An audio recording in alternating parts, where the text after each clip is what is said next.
Welcome all to this case study on hypertension with our client Frank. Today we'll be touching on Frank's background, key pathologies, risk factors, safety considerations, goals, and a detailed outline of a structured exercise plan that aims to aid Frank in the management of his hypertension. A quick overview of Frank's presentations include that he's an older adult at 68 years old, is living with grade 3 hypertension that he claims is poorly managed, has a history of depression and negative self-taught, and based on results is presenting to be overweight and at high risk of developing diabetes. Reasons on why Frank has sought out an exercise physiologist could be wanting assistance and strategies on how to better manage his hypertension and reduce weight through exercise, additional guidance and knowledge around specific exercises and how to correctly perform them, build confidence when exercising, receive and create a structured exercise schedule to stay on track and improve on his mental health. Within current literature, the direct cause of hypertension is unclear, but numerous interrelated factors can contribute to the development of hypertension. Factors may include lifestyle decisions such as a high sodium intake and low exercise levels, obesity, the renin-angiotensin system or RAS system, and the sympathetic nervous system. The RAS system plays an important role in the regulation of blood pressure, blood volume, and electrolyte balance. In addition, common medications clients with hypertension take directly impact some of the processes in the RAS system. As seen in the diagram on the slide, it provides a visual presentation on the processes of the RAS system in the regulation of blood pressure.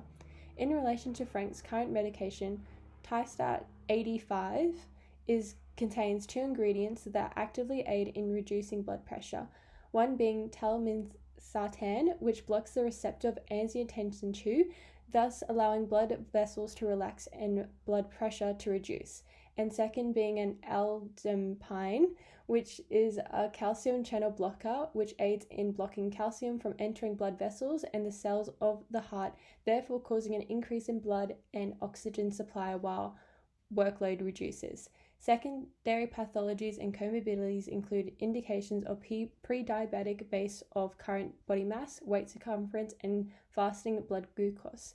This is commonly interlinked with clients with hypertension as a combination of diet and limited exercise plus individuals at high risk for chronic diseases. Without intervention, the client is at high risk for developing chronic kidney disease, heart failure, and stroke. From the case study report, I have selected relevant data that provides an overview of Frank's current status with comparison to normative data and guideline indications. Frank's measurements in age, body mass, blood pressure, weight circumference, and fasting blood glucose are significant in comparison to guideline and recommendations. Other recorded results did have limited normative data resources, but Frank's peak heart rate and VO2 did suggest being within an average range for his age group based on a study by SOGAT 2025. On this slide are some key risk factors and personal barriers that Frank is exposed to and may experience. It is important that considerations in monitoring and managing these factors and barriers are aware of when prescribing exercise and interactions with the client. When exercising with hypertension, it is important to consider absolute and relative contraindications before, during, and after exercise, as well as appropriate monitoring of client signs and symptoms and safety around the gym environment. Primarily, absolute and relative contraindications for hypertension specifically highlights if the client is within a certain blood pressure range and if or any onset of signs and symptoms ranging from chest pain such as angina, arrhythmias, etc. to seek medical guidance and termination of exercise. Additionally, monitoring the client by taking heart rate and blood pressure measures as well as their physical appearance before, during, and after exercise can significantly reduce the risk of overwork and stress. Frank's goals have been categorized into short and long-term goals that incorporate desired pathophysiological outcomes, clinical presentations, and client-specific needs. In addition, behavior change techniques are also included to aid in client adherence to physical activity. Initially, Frank's short-term goals focus more on client-specific needs as it aims to primarily start to incorporate and maintain a weekly workout schedule and introduce him to new exercise methods. As a beginner within the gym environment, this will be key in building confidence and providing guidance and information around exercise that can address his conditions. In comparison, Frank's long-term goals target more of clinical presentation and some desired pathophysiological outcomes. Some key changes include the reduction of blood pressure to address Frank's primary pathology of hypertension grade 3. Within literature, this is a common outcome of incorporating regular exercise as well as lifestyle changes for clients with hypertension.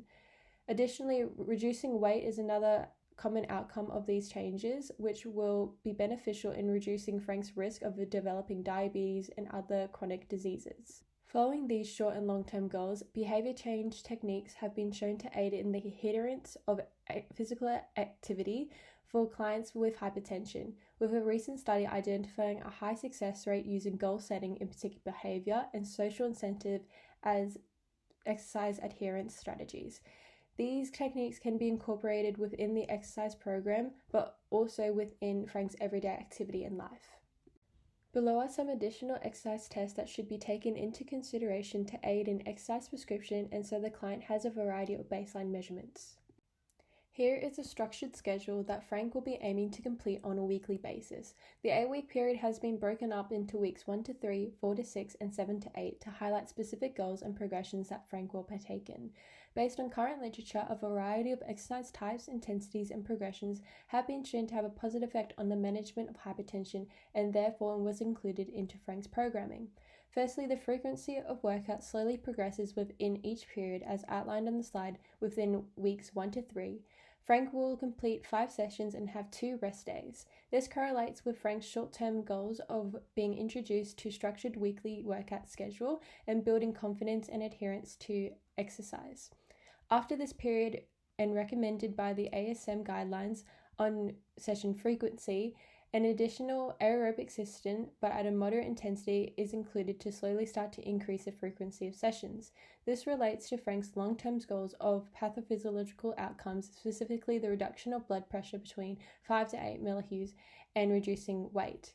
The intensity of each exercise has predominantly been prescribed using the Borg RPE scale, as it was the quickest method of quantifying intensity to the client and recording during sessions. Within literature, sessions intensity, specifically aerobic and resistance based, should be moderate within 12 to 13 RPE. For the first couple of weeks, the session's intensities will start at 12 RPE, so Frank isn't overworked within a short period of time.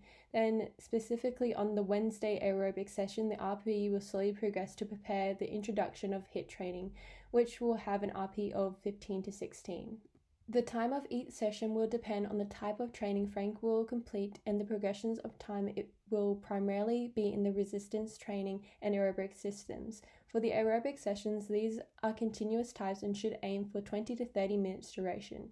Once the HIIT training is introduced, the structure will change to 4 sets of 30 seconds to 60 seconds of work and 1 to 3 minutes of recovery. Since this type of training will be new to Frank and he is slightly apprehensive, the intervals will start small but will progress in time and frequency later.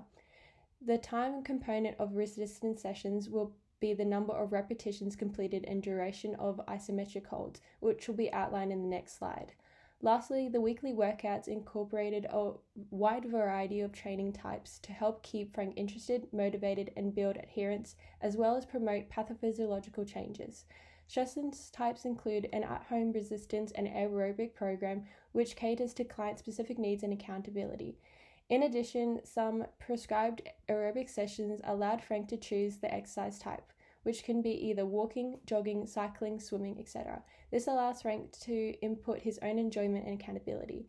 ASM guidelines promote ideally resistance, aerobic, and flexibility-based types exercises. However, additional research has suggested other exercises such as Tai Chi, group exercise training, and warm water walking as beneficial in providing more variety.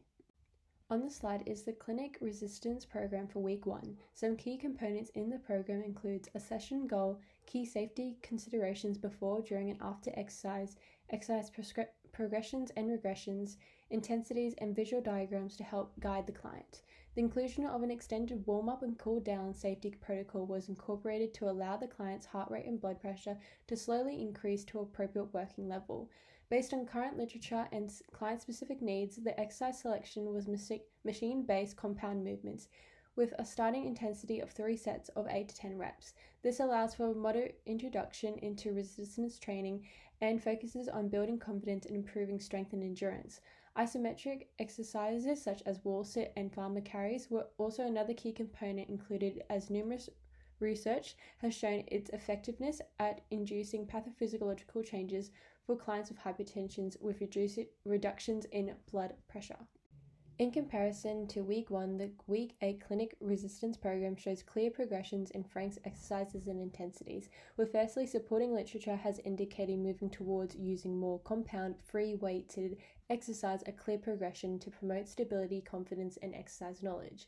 The two isometric exercises are the same but have been progressed through intensity with incorporating a longer distance for the farmer carries and longer time under contraction for the wall sits. By week 8, we should hopefully start to see clear physiological changes in Frank's blood pressure responses, improvements in muscular strength, slow progressions in weight reduction, efficient cardiovascular function during aerobic activity, greater confidence and adherence to exercise.